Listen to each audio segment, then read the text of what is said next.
Okay. Welcome to the webinar, iTero Protocol and Procedures for Crown and Bridge Scanning. The lecture will be presented by Kelly Bevington, and we're going to begin shortly. And with that, it is my distinct pleasure to introduce Kelly Bevington, Director of Intraoral Technology. Kelly began her career more than 20 years ago as an RDA EFDA, graduating from Bryman College. She has a comprehensive knowledge of dentistry and the dental laboratory industry. Kelly has been professionally trained on most major devices, I think almost all of them now, and is able to provide expert chairside coaching. She manages the NDX clinical iOS training team and has clinically trained more than 2,500 dentists and their teams. Kelly enjoys sharing her knowledge by presenting webinars and is a regular contributor to dental publications. And with that, I get to say, take it away, Kelly. Thank you so much, Jessica. Appreciate the kind words and the introduction and the ability to be here and share the education with everyone. So tonight we're going to talk about iTero, protocols and procedures, specifically around crowns and bridges. It is a complete series, so we'll be addressing implants at a later session and dentures at a later session also. Jessica already introduced me, so what specifically are we going to address this evening? We're going to review restorative scanning basics. We're going to chart an RX for a crown and a bridge. We're going to review some tips for scanning speed and efficiency, and also look at the corrective action tools under restorative. This is some disclosures for CE. That I am indeed a full-time employee of National Dentex, and I am not being compensated outside of my salary at NDX. And no additional commercial support. And this is my team. So I'm Kelly, and I'm the RDA EFTA. Brittany Carey is a registered dental hygienist, and she covers the western half of the United States. And then we've got Brenda Kirkin, and she covers the Midwest. And what do we do? Outside of doing webinars like this, we do have the ability to either provide remote access education to you on restorative basics, best practices for acquisition. We're doing a lot of edentulous scanning now and scanning for implants. And I'll tell you the one thing I'm really excited about, and Sandy, I don't know if you can speak to this. Does any of the offices at Lightwave, have they introduced the iTero Lumina yet? We have Lumina in just a few offices because the Lumina is not approved for restorative scanning at this time. It just got approved. It did, just got yes. approved like 3 days ago. In turn of saying that, we do have one office that was chosen out of Lightwave. Oh, one of the trial offices for restorative scanning. So I do have one office that will be in that trial. But up until now, we've only had the Luminas at our ortho practices. Got it. Got it. I'm super excited to use it for restorative. I have not yet had the opportunity. So it's interesting because intraoral scanning has really evolved, and oftentimes people think that it is new technology, and truly it isn't new per se. It does continue to evolve. So as an example, I trained originally on the iTero scanner to be a trainer for NDX. Previously I was with DSG 18 years ago. Like that blew my mind when I figured out the date. I was like, oh my gosh, it doesn't seem like, one, that it was that long, and two, we still think of the technology as still being very, very new. Certainly it's new for removables, but single unit crowns and full arch scans, it's been around for a good long time. And thank goodness for research and development teams and AI, because that artificial intelligence has made scanning so much easier than it was the first time I picked up a scanner.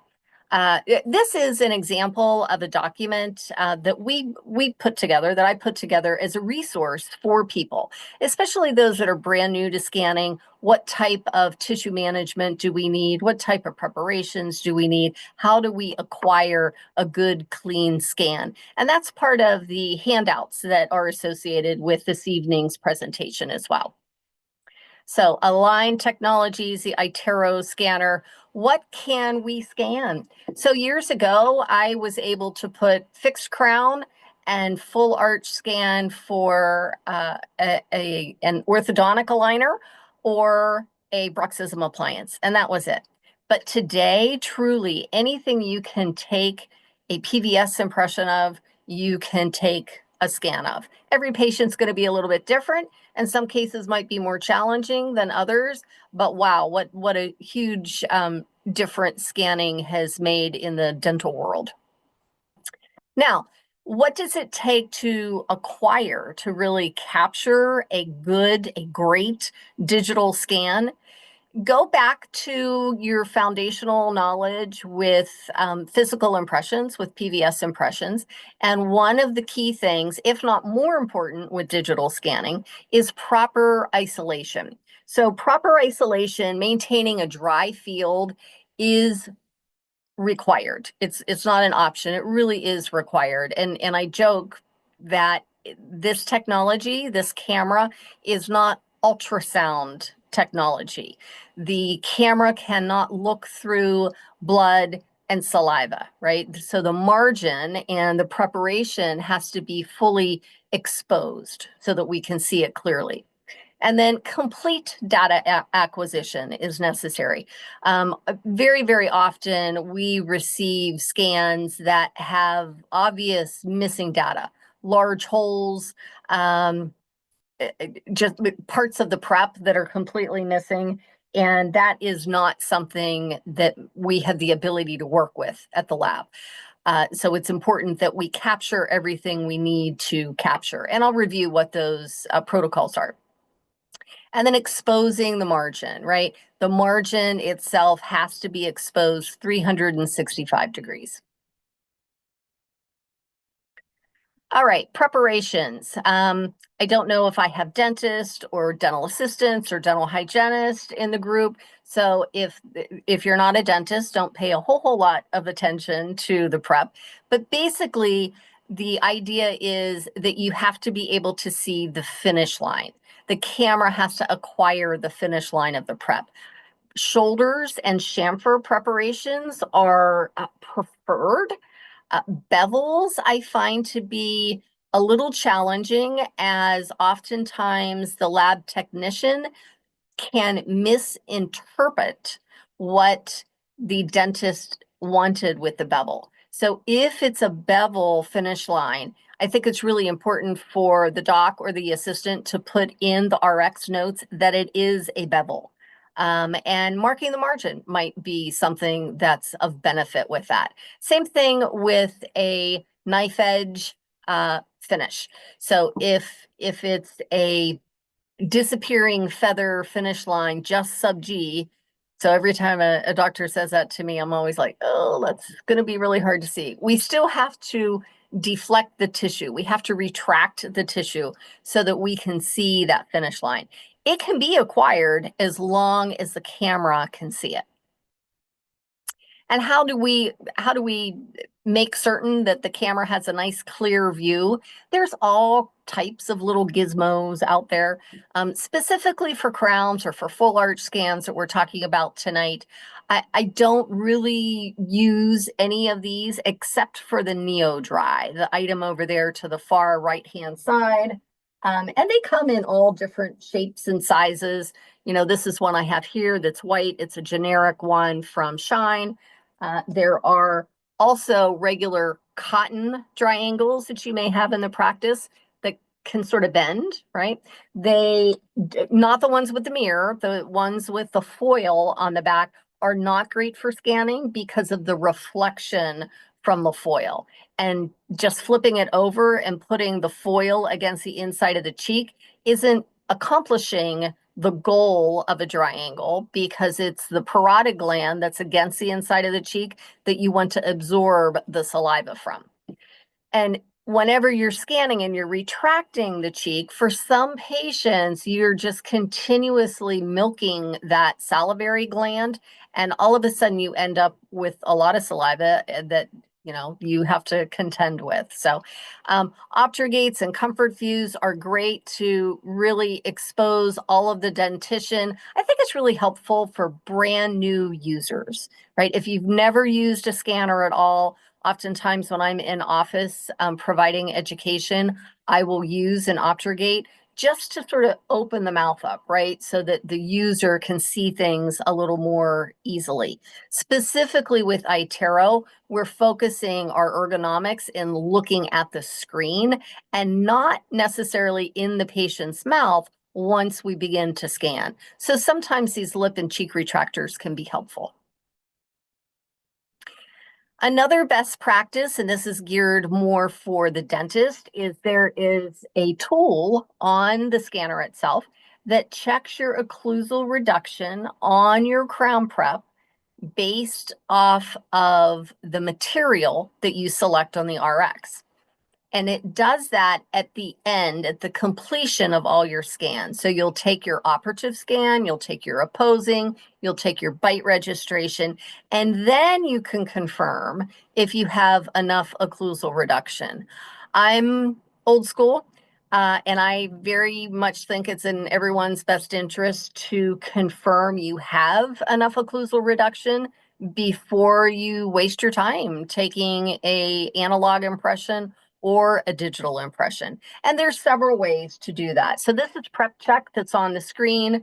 This is what the packaging looks like. It's probably my favorite. It's really nice. You place this in the patient's mouth, have them tap, tap, tap, and it will leave markings on the prep, very similar to articulation paper, that then the dentist can go and just adjust those, you know, 2 little spots that were left marked. There is a cost associated to them. They're probably around 75 cents per now. So that's, you know, something to take into consideration. There are bite tabs, which I think every dentist probably graduated dental school with these. But you, again, put it over top of the prep. And if you can pull it out, that means you have enough occlusal reduction based on the number that you're looking for. You can also have the patient bite into a piece of wax and then measure the distance of the wax with calipers to make sure that you have that 1.5 millimeters of reduction.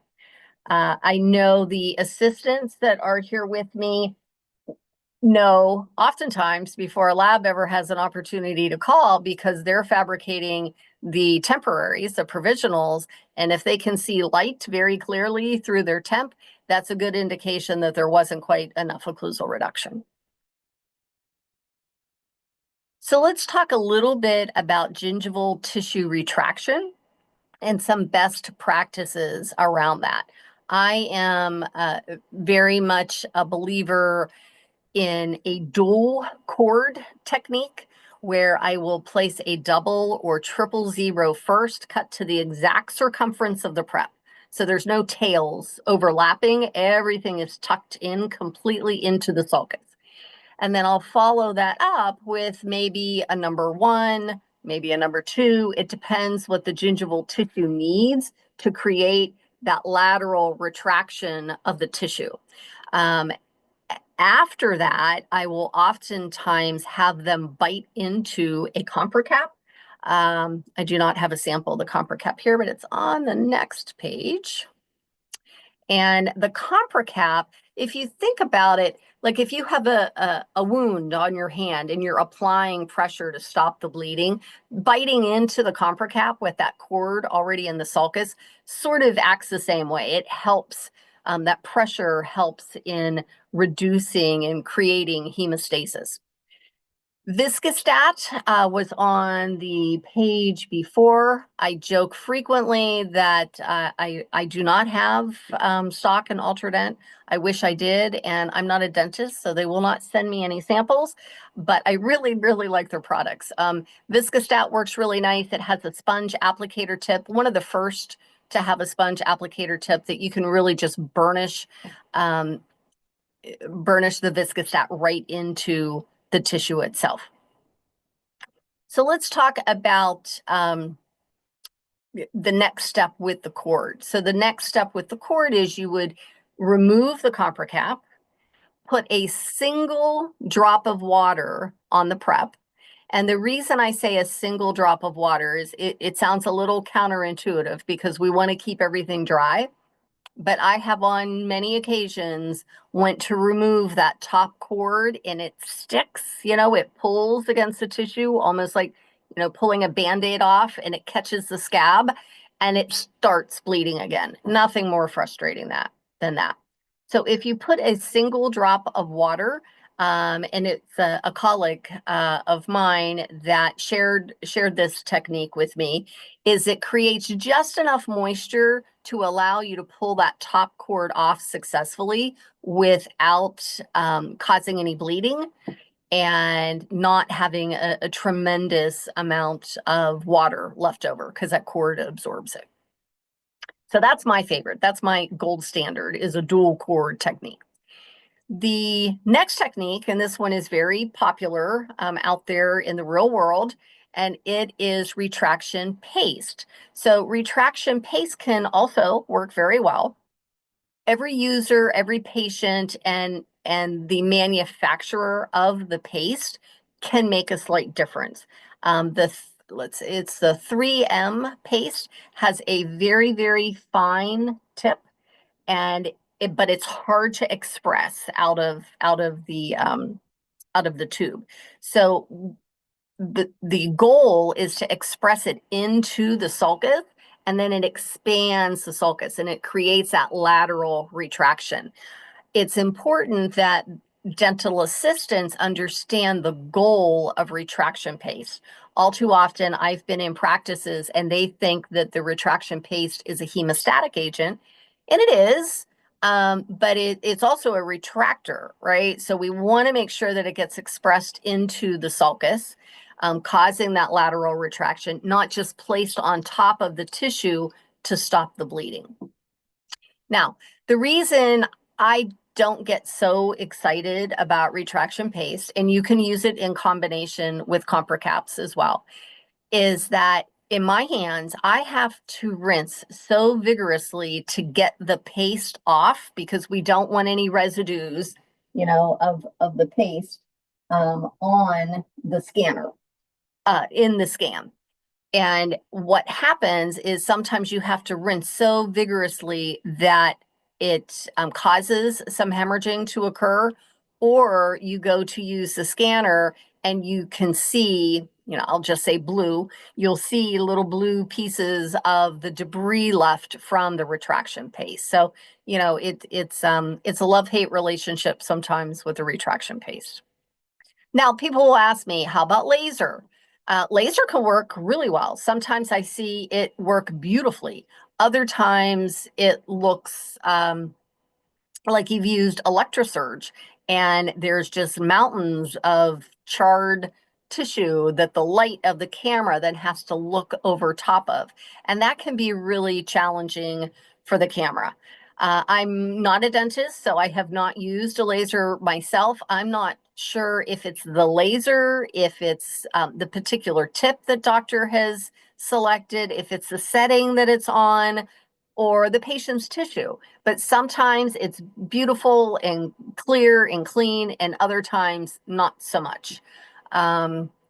Rotary curettage, I'm definitely not a fan, and many dentists prescribe to this philosophy of taking a burr and removing gingival tissue.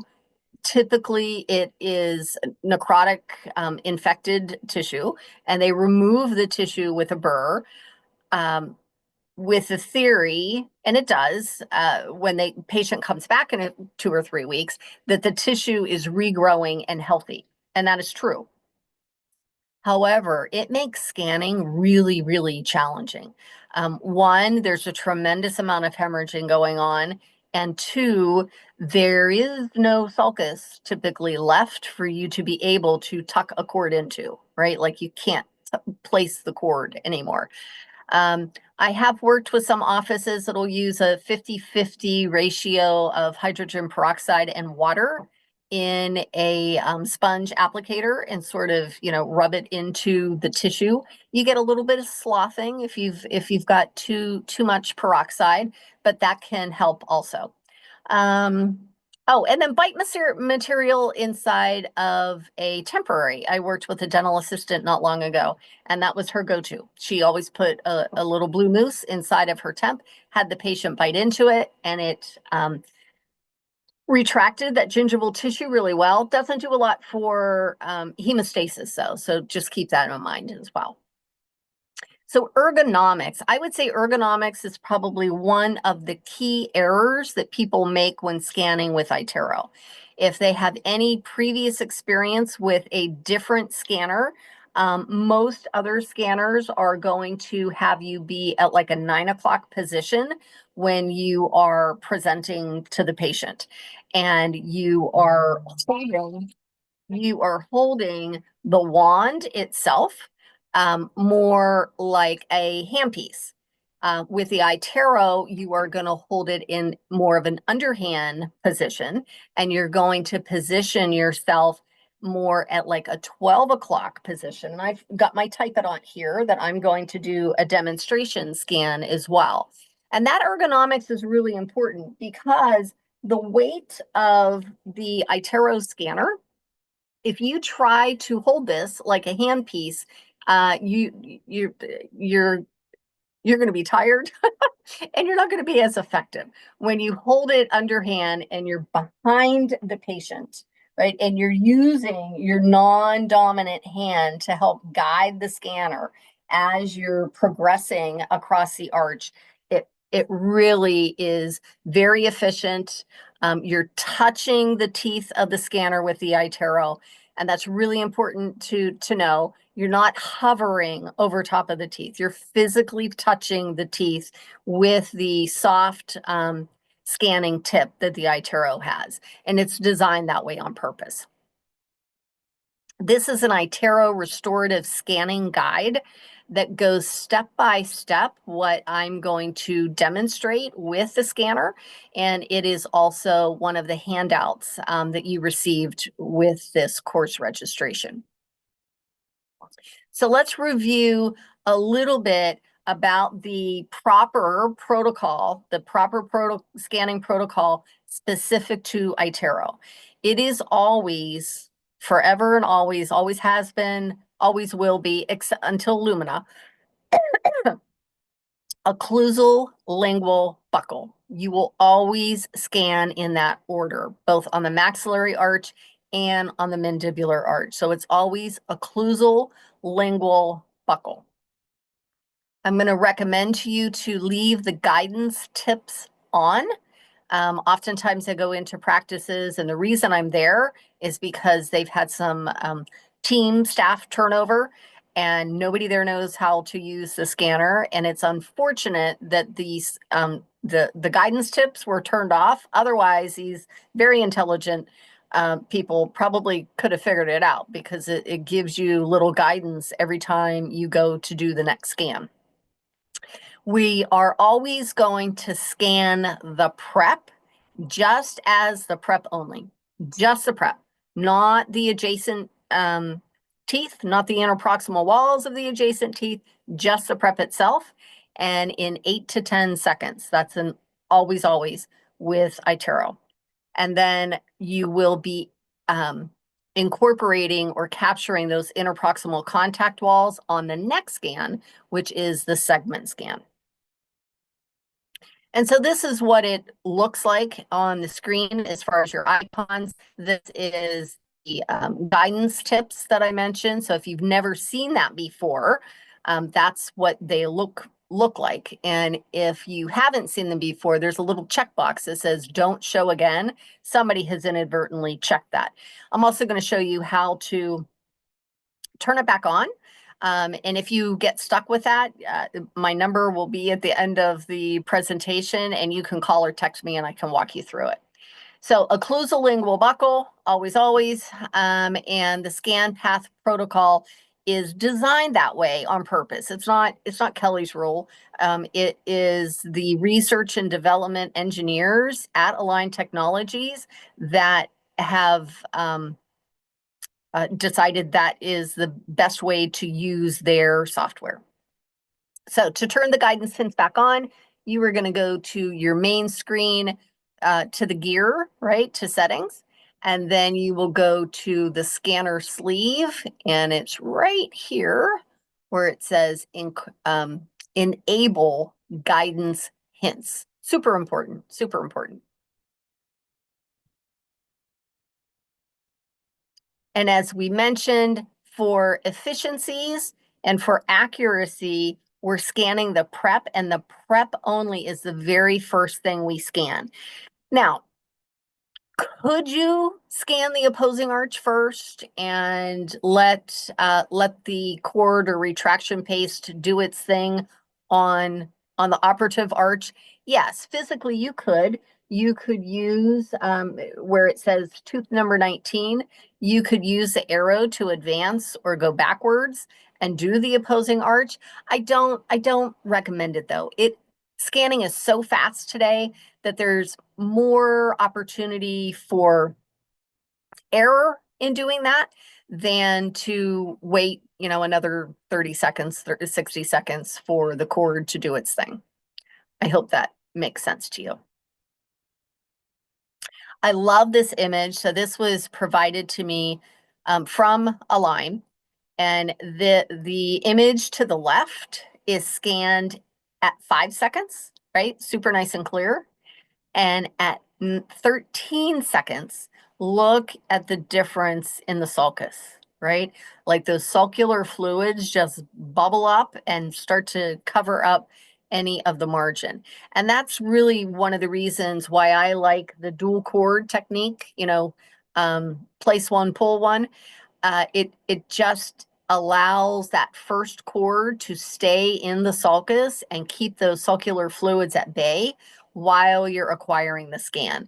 Now, the caveat to that is that you can't see the cord, right? Like the cord needs to be below the finish line of the margin or it defeats the purpose. So you don't want it to obstruct the view of the margin.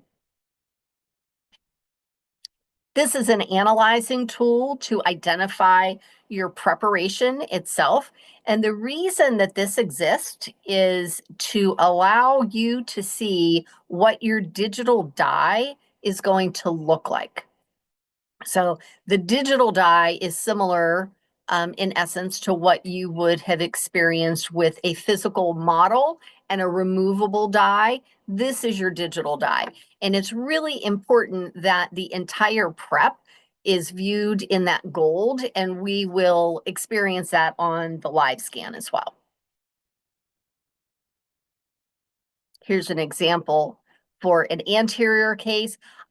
I find it to be a little trickier perhaps, but much more impactful when doing anterior cases than posterior cases, especially lower anteriors.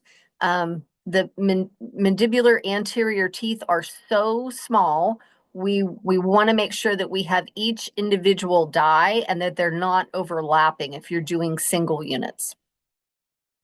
And that's called the die separation tool. And so I wanted you to see some examples of good, clear, well-defined margins.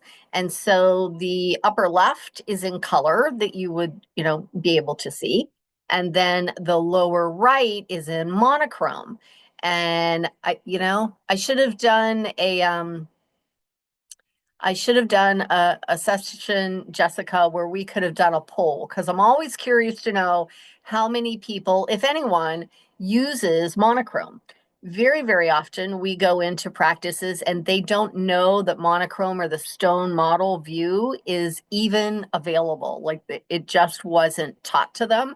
The reason I think it's really important that you always look at it in monochrome is that is the way your laboratory technician is viewing the scan. They see the color scan, but when they're actually designing it in their design software, I would say 90% of the time, the software that they're using, they're going to be viewing that in the monochrome, in the stone model mode.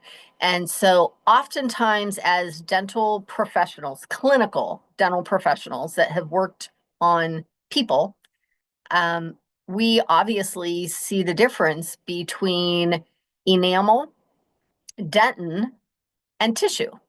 And so it makes it makes sense to us that we can see the difference. Oh yeah, sure. Okay. I can see the adjacent teeth. I can see the tissue, maybe a little bit of blood, and I can see my prep. And then when we shift it into monochrome, sometimes it just sort of blends together and there's not a great distinction in between the tissue and the finish line of that prep. Kelly, you got about a third of the audience that says yes, they use monochrome, a third that says no, and a third that answered what is monochrome. What is monochrome? Yeah. Okay. That's really interesting. Good. Thank you so much for putting that together. I love that. I love that. 333. I'm going to write that down. Terrific. Okay. So let's move forward. Here's another example. Color to monochrome, right? Looks pretty clear on both, right? I like both of the images. This one always, I always find this one to be very interesting, actually, because the color one, you know, I look at it, and if you had just scanned it, you could say, oh, yeah, okay, well, you can just sort of peek over that little tissue tag, right? But boy, when you shift this one to monochrome, you can still see the tissue tag, but wow, what happened to the rest of the finish line? You know, a lot of it just disappeared. So that's the purpose of sharing this with you. It's interesting to me because in my experience, this technology in general, digital scanning, has made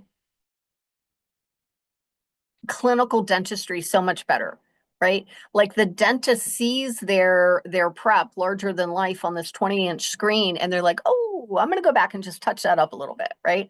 And you see that right away. And again, that's another reason why I like to, that the software is designed for you to scan the prep and the prep only first, because if you see something that is not perfect to your liking at that time, stop. Just stop, fix it, right? Adjust whether it's the prep that needs adjusted or tissue management that needs handled. But do it then before you do all the rest of the scans. So it really makes a good dentist a great dentist. And then bite registration. So bite registrations, I always find to vary greatly amongst offices. Many offices will scan the patient's bite when the patient is lying back at the end of the procedure. And in my experience, after doing this for, you know, well over a decade, as a laboratory, we get far better results if you sit your patient up. And so a couple things. One, it's important that you understand clearly what the patient's normal occlusion is before they're ever anesthetized. So dental assistant that brings the patient back, it's our job, right, to review what the patient is presenting to us and knowing what that normal bite looks like. Because after they've been anesthetized and upside down on their head for 20 to 40 minutes, and then you place this scanner in their mouth and tell them to bite normally, they're all over the place. You know, they're in a CrossFit, they really struggle at getting an accurate bite. So if you know what their normal occlusion was to start with, you sit them up, you know, you let them open and close a couple times, loosen up those condyles, tell them that you're going to have them open, you're going to retract their cheek with the scanner wand, you're going to have them close, stay closed, and I use a finger from my non-dominant hand to keep them closed in the, you know, up, down, forward motion that I'm doing with the scanner. And again, you are gently touching the buccal surfaces of the teeth. And you're taking that bite registration sort of in the premolar area, like a second bicuspid, first molar. It does not have to be on the prep itself, and it shouldn't be on a second or third molar. Like, just because they have third molars does not mean you need to incorporate them into the bite. Usually when you do, you rub against, I think it's the ramus bone, and it's uncomfortable for the patient, and they wince. And oftentimes it's so subtle, their movement, that you don't really notice, and then the bite isn't 100% accurate. So just a little tips on that. And I really like this one, right? So take the bite in the premolar area as a review, right? The patient is often adjusting, wincing, making that little movement, unbeknownst to us. And if it's a full arch scan, you want to make sure that you are scanning the whatever side you're going to take 2 bite registrations. Okay, 1 on each side, bilateral bite. So whatever side you started on, let's say you start on the patient's right side, and it's a crown on number 30, and you do a full arch.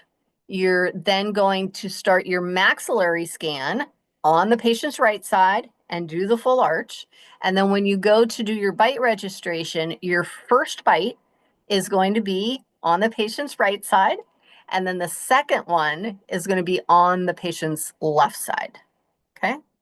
And I do find that it makes a little bit of a difference in the overall accuracy of the bite registration.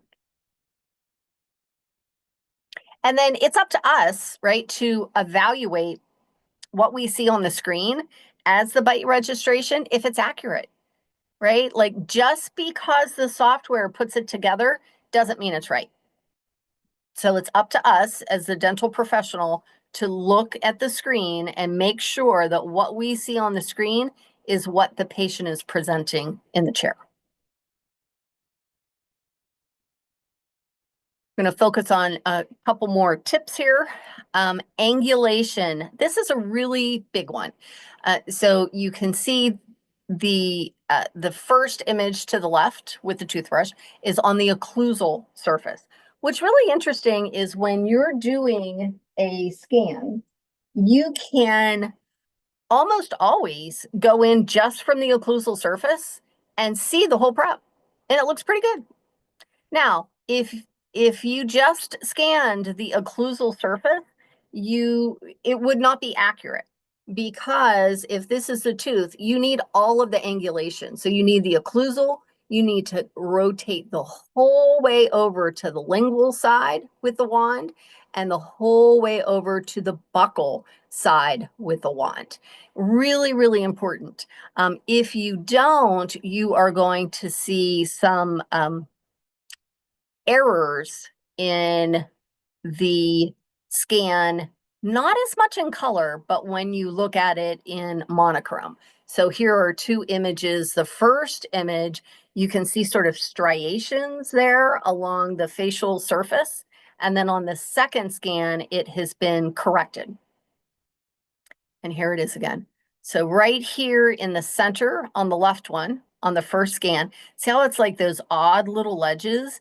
That is 9 times out of 10, it is poor angulation. And so it's a blur. And oftentimes we find this out at the labs, and because we're getting complaints of short crowns. I don't know what's happening. My margins are short. And what it is you're providing a scan that appears to be accurate, but it's not getting the whole way over to the lingual and the whole way over to the buccal. So really, really important to capture that. And over scanning is also an issue. So if you see something like this that's circled in red, specifically in the stone model or monochrome mode, that is over scanning. So oftentimes as dental professionals, we're perfectionists and we just want to go, well, let me just go back. I just want to make sure I have that. You have it. You probably 110% have it. If it's not showing up on your screen as a blue hole, then you've got it.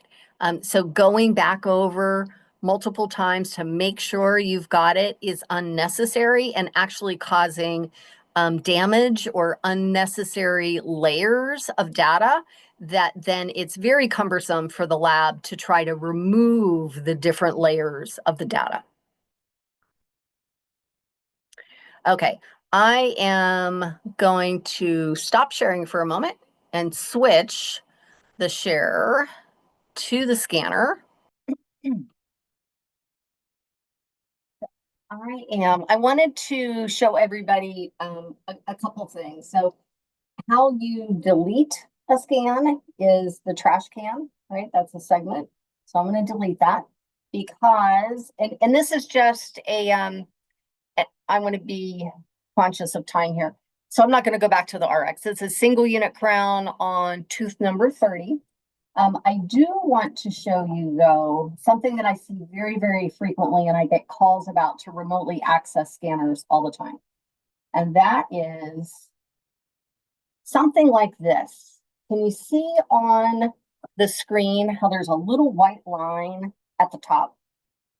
And if I go to scan, see how there's like this white smudge at the top of the circle? So I'm going to turn this off. What that's from, and I'm not going to blind you, is the tip is not on the whole way. See the difference? That happens all too often. Okay, so tooth number 30. I've got the green arrows lined up over the prep. I'm turning it on. I'm doing 2-second roll to the lingual, fully rotated to the lingual, and a 2-second roll to the buccal, fully rotated, back to the occlusal. And I just want to make sure I've got the mesial and distal walls of my prep. Then I'm going to press and hold on the green dot on the screen, put it right over the occlusal surface, and that prep is good, right? We can look at it in monochrome right now. So for those of you that were not familiar with monochrome, it is the icon right to the left of where it says tooth number 30 on the screen. And then if I tap it again, it goes back to color, right? Now I'm going to do the rest of the scan. And can you see, I don't think you can see my type it on this one. So what did you do? Can you see my type it on okay? Yes. Okay. So I'm going to do a full arch on the lower only because I want you to see a tip for full arch scanning. So I'm on the occlusal of 31. I'm turning it on. I'm using the thumb from my left hand, from my non-dominant hand, to hold it in place. Right? I'm now rotating over to the lingual.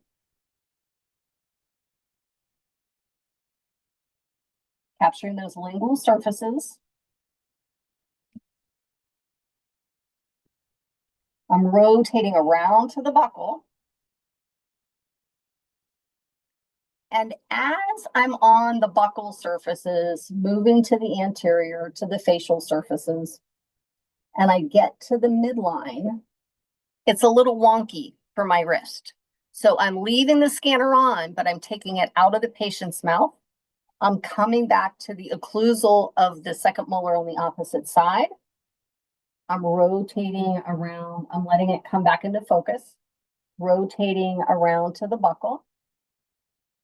And then I'm going to cross over the midline.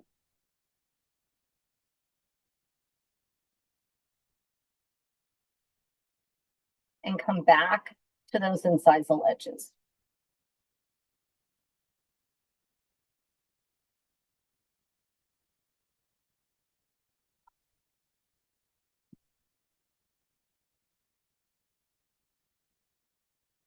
Now, if you ever see blue markings, that's an indication of, oh, sorry, my bad, that team viewer messed my brain up for a moment.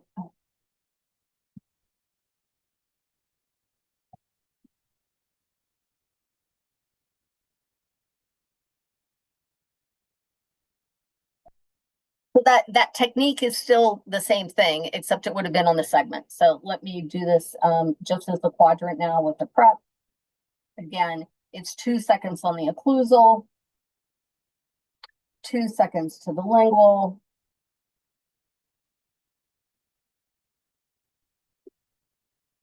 and 2 seconds to the buccal.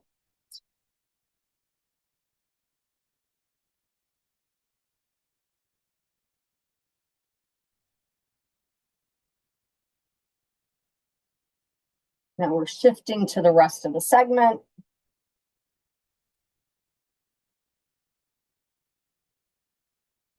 And I do like to I typically recommend to people to go to the midline because I want to make sure that they at least get the cuspid, even for a single unit case. Oftentimes I hear, usually it's a salesperson from a scanner manufacturing company, not necessarily iTero, that says, oh, all you need is 1 tooth mesial of the prep and 1 tooth the distal of the prep.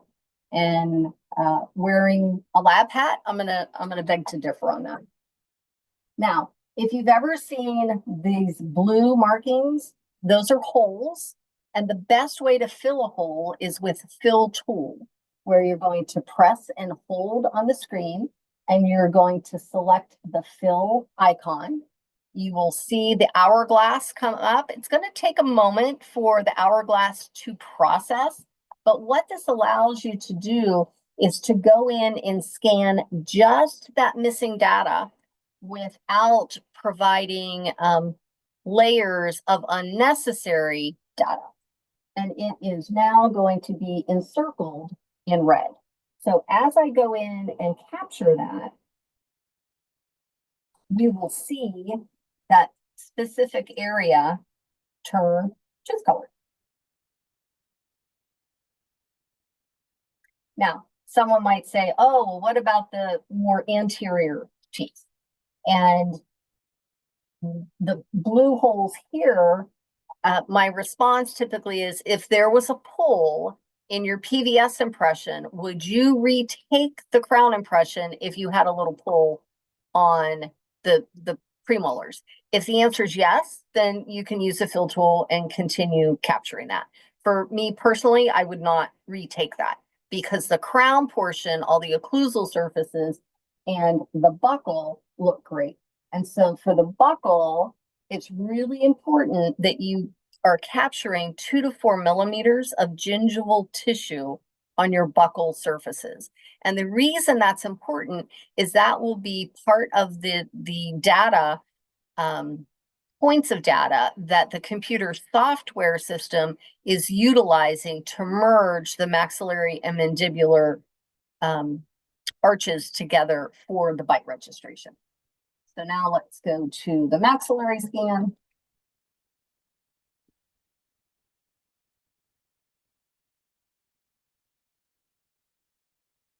And it's going to be occlusal lingual buccal. Notice I am always using my non-dominant hand to help guide the scanner. When you are rotating over to the buccal of that maxillary second or third molar, it's perfectly fine to ask the patient to relax their jaw a little bit. It's fine to ask them to shift their lower jaw to the left or the right to provide you a little extra space to get the head of the wand around. It is not imperative to capture the distal wall of that second molar for an opposing like we're doing here. It is imperative that you're capturing all of the occlusal cusps. And then we have our bite registration. So we're sitting, the patient would be sitting back up. Patient is opening, I'm inserting the wand, I'm having them close. I'm beginning the scan where the teeth interdigitate. I'm going up to the maxilla, capturing 2 to 4 millimeters, down to the mandible, capturing 2 to 4 millimeters, and pulling the wand out of the patient's mouth. And there's our bite registration. In the event you're not happy with that bite registration, you can, again, press and hold on the screen, which activates this menu, and you could delete that segment. But I'm happy with what we have here. I am going to post-process this for a moment. And then I will show you a couple other tools on here. And so while that's processing, what kind of questions might you have? I know we don't have a huge group, and I know this is being recorded for Lightwave. And you can certainly, when you're watching it, you can reach out to me and ask the questions. But if there's anybody here this evening that wants to know something more about something very specific, I'm happy to do it live for you. I'm not seeing anything, but as they can come in, please don't be shy. Yeah, don't be shy. Kelly really enjoys answering the questions, redemonstrating. So if you see something on the screen that you have a question about, please feel free to tap into the chat. So I'm going to shift it to monochrome, right? So this is monochrome again. Another thing that I like to do is to flip the whole image and look at it inverted, because I've been looking at PVS impressions for decades. So for me, it's very easy to look at it inverted to confirm I can see my margin 360 degrees. Kelly, we got some questions. First one is, does the green dot appear automatically? The green dot appears automatically, and it should be dead center on the occlusal surface of your prep. And if it's not, I want you to press and hold on that green dot and slide it so that it is right in the center of your prep. Great then we question. have thank you. And then we have another one. It's a little long. So they want to clarify the scanning protocol in their workflow. They use the arch scan as the prep scan, and then take the prep scan to capture both the preparation and the interproximal surfaces. However, from this course so far, they learned that the prep scan should only focus on the prep itself, and the green dot locks the prep scan, while the interproximal surfaces should be captured in the arch scan. Correct. They're asking to confirm if this is the correct approach, and what's the best way to ensure accurate interproximal data? Yeah. So yes, the latter part of it. So it's the prep is only in the prep segment. The rest of the arch or quadrant is in that next segment, as well as the interproximal walls of those adjacent teeth. And so for me, it's all about angulation. And so let me get this just a little closer to you guys. Okay. So if this is my typodont, right? I don't want to shine this in your eyes. So this is my typodont, and this is number 30, right? So I will come in from the occlusal. I'm going to rotate so that the cord is like up by the patient's ear, so that I can twist the head of the wand, and this would be capturing the mesial wall of that second molar, or I could twist it this way, and it would be shining on the distal of the second bicuspid. Is that helpful?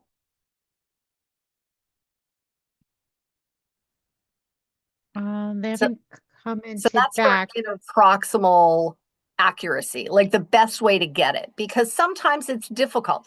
You can also, from the occlusal surface, you can lift the tail of the wand or drop the tail of the wand. However, the cuspid rise on some patients is too high, and you'll never be able to drop it far enough to get the mesial wall of that second molar.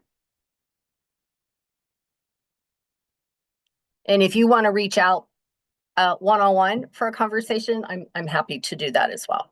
And that is one of the handouts and the resources, is how to get in touch Yes. with Kelly and her team. And that clinician said, yes, thank you so much. It is helpful. Oh, good, good. I'm glad. Any other questions? Not seeing any at this time. Okay. Just a couple things that you can see here on the screen, and I'm a few minutes early or over, I apologize. The red on the prep itself, that is indicating that I did not have 1.3 millimeters of reduction there. So I have a choice at this time. I can either make a note back in the RX to the lab that I might adjust the opposing at the time of insertion, or I could go back in, re-prep and rescan the prep right now. But in doing that, I'm also going to have to re-prep the bite, right? So there's a lot involved in doing that. What else? Margin marking. I don't know if anybody gets into margin marking. I'm personally not a fan of recommending to the dentist to mark their own margins. I find that unless you're a dentist who would have the lab pour your PVS impressions, send you back the model work so that you could ditch your own die, I would not necessarily recommend the dentist to mark their own margin. It can be helpful if there's a specific anomaly to the anatomy of the tooth itself. And so this is the auto marking of the margin that you see. And sometimes using a stylus can be helpful. So you can like tap on the dot and move it if you're so inclined, right? If you don't want to keep what's there, though, it's really, really important that you hit that red X, which erases it before you close out completely. And why that's important is the lab would see that as your marked margin and presume that you wanted to do that. Another thing is if you want to mark your margin, please either contact the lab and let them know that that's your protocol, that you're going to mark your margins all the time. Or if it's a one-off, make sure that you make a note of it in your prescription that you marked your own margin, because otherwise they might think that it is off and try to fix it for you. Got our resources. And this is our 800 number. So this comes into the team. I man the phone number and the email box. And then depending upon what region you might be in, I can connect you immediately with Brenda or Brittany. Or again, it comes through to me directly. And if you specifically want to talk to me, just address it to Kelly.